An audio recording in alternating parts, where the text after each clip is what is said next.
Yo, this Cavs team keeps like surprising you. Like, I'm gonna run out of people to put on the thumbnail that they are him.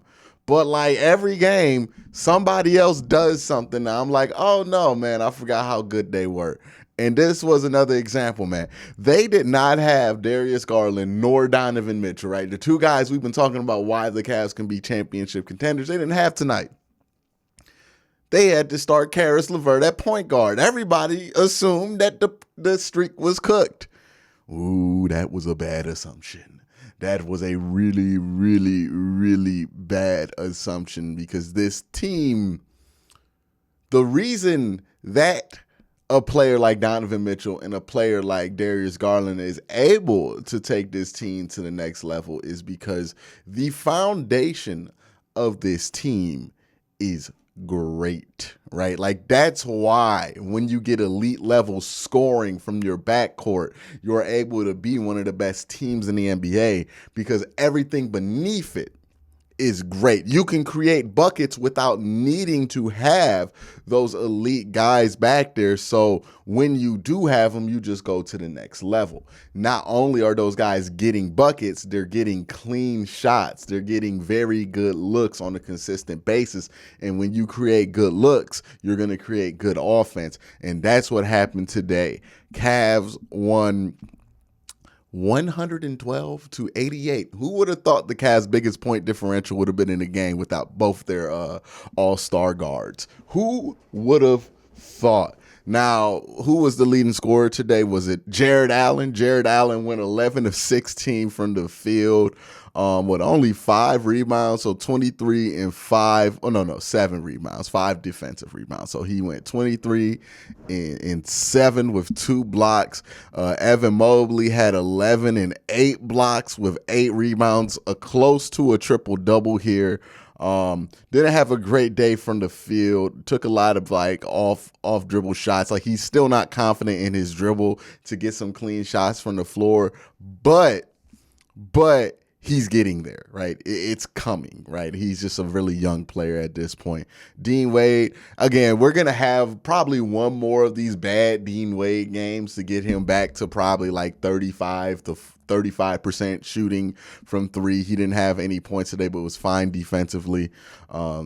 And then Karis LeVert with 15, played some good defense, 6 assists, 6 rebounds. So kind of what you wanted from him. And then let's talk about old man Kevin being the best Kevin there's been in Cleveland ever. 21 points. His plus minus was plus 30. Ridiculous. 10 assists. He had 10 assists. Your assist leader for today was Kevin Love. He was slanging that thing around. The offense was flowing through Kevin. 8 rebounds. He almost had a triple-double, and like a legit triple-double, like a 21-10-10 type triple-double in 23 minutes. 23 minutes. Man, like this. I talked about it a little bit on the podcast with Ab, and I want to continue to reiterate this, right?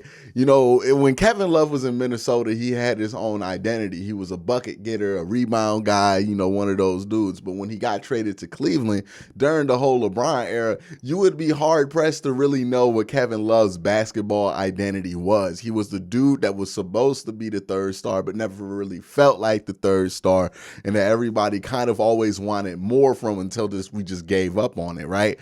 And that's kind of what his identity was. And you could tell that weighed on him heavily, that he didn't like that. And now in Cleveland, he has a new identity now. As this 6-man, this old man Kevin Love that takes charges, that moves the ball, that does all of these extra things. And you know, it's not often that we see players, superstar players, hit a second win in the NFL. I mean, not the NFL, in the NBA. And you can see it with Kevin Love, like, and you can see it with his teammate as well, Russell Westbrook in college. You know, he's somebody who is failing to hit that second win in his career, right? He had his first win when he was a superstar player, but then he has to transition into a veteran player, and that's very difficult. Not everybody can do it, right? Only so many guys have been able to transition as their career has gone by. And Kevin is certainly one of those guys. I mean, 7 to 10 from the field, 4 or 7 from 3-point. He is a lockdown 3-point shooter, a good rebounder, and just a facilitator. And he's not a hole defensively anymore. And it just something about coming off the bench unlocks something about Kevin Love and this role, this team, the environment he's around. He loves it. It loves him back. It was really nice to see. Cedi Osman had another nice night. 15 points, 4 rebounds. What did he shoot from the field? 5 of 9. So pretty good night for Cedi. Just great team basketball from this Cavaliers team. They shot 54% from the field, 42% from the three, and that's without 2 of their better 3-point shooters, right? This team, and the reason they can go far is because of their ability on offense to move. Like, how many Cavs teams, especially in the LeBron era, did we see where the ball just never moved, right? Whenever whenever one of the Van Gundys would be calling the Cavs games, or if we would be watching the call with Austin Carr, how many times did we see them say, hey, they got to move. They got to just create some movement, some energy so they can get something going off the ball. Get into your offense quicker, right? We hear this stuff all the time when the coaches are calling the game for the Cavs, when coaches are calling Cavs games.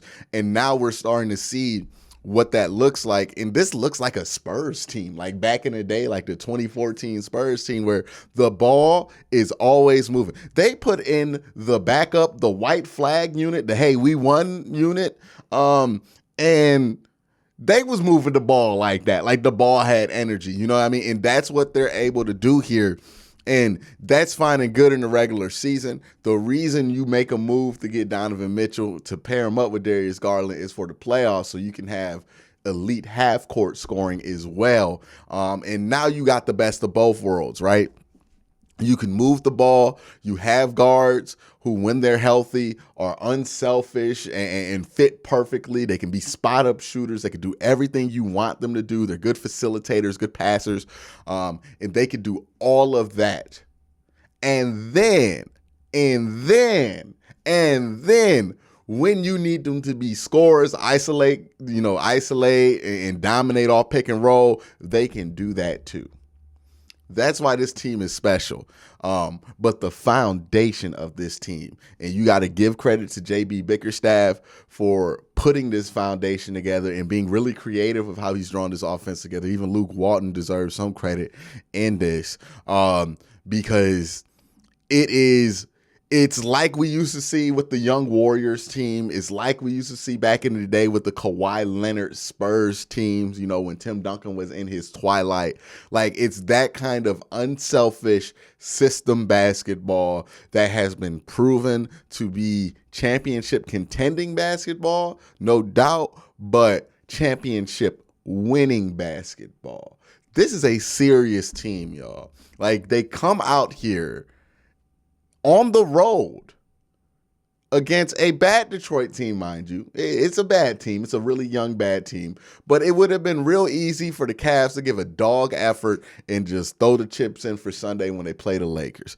But they did not do that. They came out here playing, and I want to say like it was a playoff game, but this is just the usual Cavalier basketball effort where they're diving for loose balls, where they're hustling on both ends. Karis LeVert, I want to know what mile per hour he hit on the GPS, because he was sprinting both sides of the court all game. There was one play in transition where he sprint back so fast that he ended up altering a layup for Detroit on a fast break before they even got there with the ball. Like, he was hustling so hard. This team was hustling. Shout out Isaac Okoro, who had a pretty efficient night. 9 points, 4 or 6 from the field. No, he did not make a 3-point shot, but come on, at this point, let's just give that one up. But he played some really good defense down the stretch, got some picks, got some steals. Evan Mobley, I thought he had a couple of steals, but I guess they counted them as blocks. But again, this team's ability to play great defensive basketball second to none. No matter who's in there, second to none. The system is great. The energy is great. The hustle is great. There are no holes in that defense at times. Like they're just a great defense. I think they held Detroit to 18 points in the second quarter. 18 points. Meanwhile, they put up 33. I mean, this team's special. And then obviously, when Donovan's out there, when Darius, we've seen it, what they can do against some of the top teams in basketball. So this game to me served, look, you shouldn't have had doubts coming into this game about this team's ability to be really good, like everybody's saying. If you had any doubts left, though, throw them out. Throw them out. This team is who they say they are, which is a top 3 seed in the East if they stay healthy. Because, boy, that was a special performance they put up today. They play on Sunday against the Lakers. After that game, I'll, of course, be checking in with y'all on this channel. Make sure y'all subscribe. Make sure y'all hit that like button. And make sure y'all show some love. If you haven't watched some of the videos on this channel, check those videos out down there. And once you click on my profile name and see all the videos there. But again, I want to thank y'all for watching. Y'all have a great day. Have a good day.